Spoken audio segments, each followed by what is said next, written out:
I mean, not challenging, but the pool, I remember being like, oh no, it's actually still quite cold in Capri.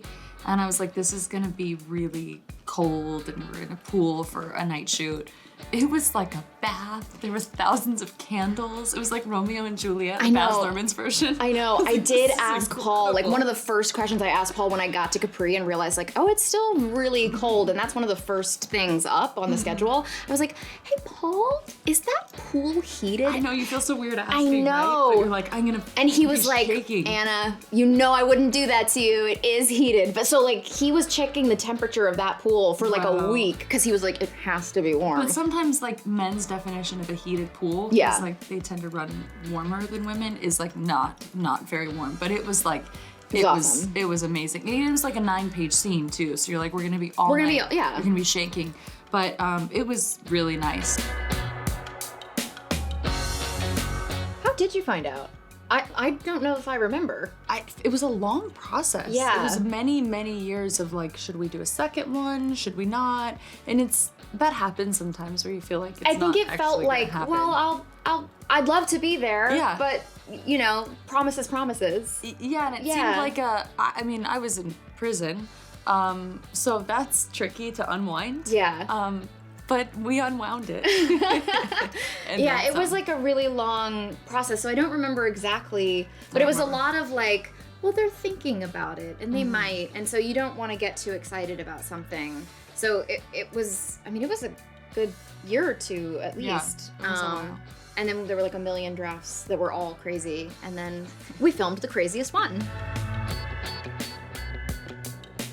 I mean, I can speak for myself. I had so much fun on the first one, and I was like, it's gonna be hard for the next one to be that fun, because it was also like terrifying, and it's one of those things that when you look back, the scary parts felt fun, you know, like at the time we would look at each other and be like, are we in a drama or a comedy? Like, we don't know. We asked Paul. I was like, I think I like need to clarify, and he said yes when I said, is it a drama or a comedy, which was not an answer. So it was terrifying. But then like seeing the movie and seeing the outcome, and like we have such fun together on camera, and I think that it's like you see that, you feel it, and so. So yeah, I was excited to do a second one, but then we got to shoot in Capri. Yeah. Which made it even bonus. More. Yeah, really. Yeah, when he said it in Italy, I was like, oh, so, you know, I don't know, a backlot in Atlanta or something. Yeah. So it was really great to be able to shoot there. But yeah, it was, I mean, I do think the first movie, I really can't think of a movie that's a great comp in terms of tone. Mm-hmm. Like what Paul pulled off with the tone of the first movie was such a high wire act. Mm-hmm. It was so impressive, especially considering, you know, when you think of him, you might think of, you know, Spy and The Heat and Bridesmaids, and, you know, to like see that dark side of him was really exciting. So just excited to see more of the twisted brain of Paul Feig. Mm-hmm. The kids were so much older. Because like it doesn't feel like that much time has passed. Yeah. And then you look at the children and you're like, oh, they're teenagers. Yeah. That was shocking. Yeah, the kids, they're taller than me, so that was rude. Didn't appreciate that. But I mean, I think it was actually in a lot of ways very similar to the first one, where in spite of making the first one and going through that whole process of going like, what movie are you in today? It still felt just as precarious. So it was weirdly like deja vu, because I was still like, wait, what is the tone of this scene? So but that made it exhilarating, kept us on our toes. Yeah. Oh, he pushed them so far on his own. We read the script and we were like, oh, this is so bananas. But it sort of needs to be. Like, he just like took everything and just like elevated it. And sometimes more is just more. But it was so fun. Like, it was so fun. But I at least knew that going into the second one, you know, to sort of piggyback on what Anna was just saying, I was like, okay, I know what I'm doing this time. Like, we understand the tone, we know what we're doing. And then I think the night before the first night of shooting, we were like in each other's hotel rooms going like, do you know what the tone of this is? Or like, how do we pull this thing off? I know, it weirdly like, felt just as risky as the first movie. More? Maybe, yeah. More terrifying? Maybe for you especially more.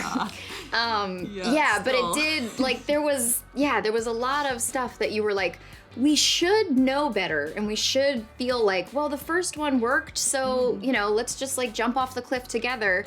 And it was kind of just negotiating, like, okay, I guess we're doing the scene that's on the schedule tomorrow. We're just gonna wake up and shoot it. That's what we're gonna do. But Paul is so steady, like, he never wavers. He's just like, yeah, that's the scene. Like, he's just so, like, unaffected by how crazy it seems. So that instills a lot of confidence, and then he pulls it off, which instills even more confidence. But it is terrifying at the time. I think if he was panicking with me, it might feel better, but he's just like so steady, like a calm pilot, and so yeah. I mean, the best. Like, honestly, just the best. Like, and, you know, getting to see Henry in his, like, fully actualized actor space was so great, because on the first movie, that was his second film, and, you know, Crazy Rich Asians was his first movie, and that hadn't even come out yet. So he was, like, amazing and, like, truly just, like, from the get-go a total movie star. But, like, I mean, I've said this before, but, like, you'd touch him in a scene and realize he was, like, shaking. And you're like, of course, he's nervous because it's his second movie. And so it was really exciting to see him, like, make, like, some crazy choices and stuff. Like, that was so fun. And Andrew is, like, what, maybe the smartest, funniest person alive. And I'm obsessed. I mean, I'm obsessed with Bashir completely. I think, like, the scene of the two of us in the first movie is, like, one of my favorite scenes in the film, and so I was just excited to hang out with him again, honestly. He's such a fun scene partner. I mean, honestly, there's just, like, not a bad person in the bunch. Like, everybody, it's people from all over the world, all different ages, and it was just, like, we had so much fun together. Just, like, every day was so much fun. Also, like, it felt like summer camp. Like, we were in Rome. Even the Connecticut scenes were in Rome. Oh, yeah. So Andrew was like, this is amazing. I'm supposed to be in Connecticut, but I'm in Rome right now. But Allison's amazing. Elizabeth Perkins, McKellar. Oh, I just love him so much. Like, everybody got along so well, and you can feel it. I think that you see that when you watch a movie. You can tell when people are having a great time.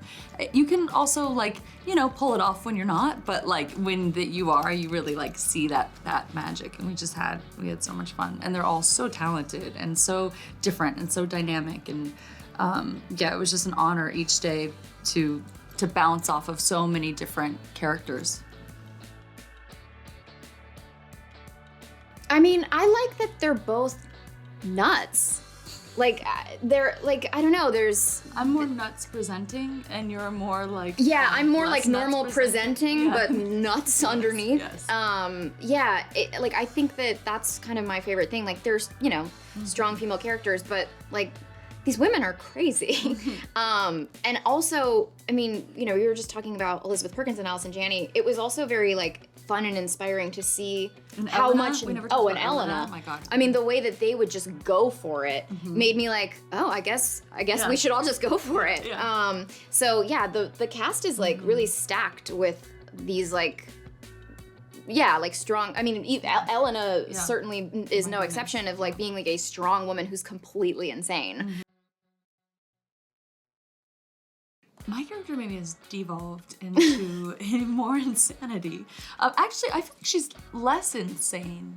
I think she's trying. Yeah. Yeah. Yeah. There's the other element of the movie that's Sure. more insane. Yes. But I think prison was really good for her. I think it was really a good place for her to find love. She found love in prison, which was nice for her.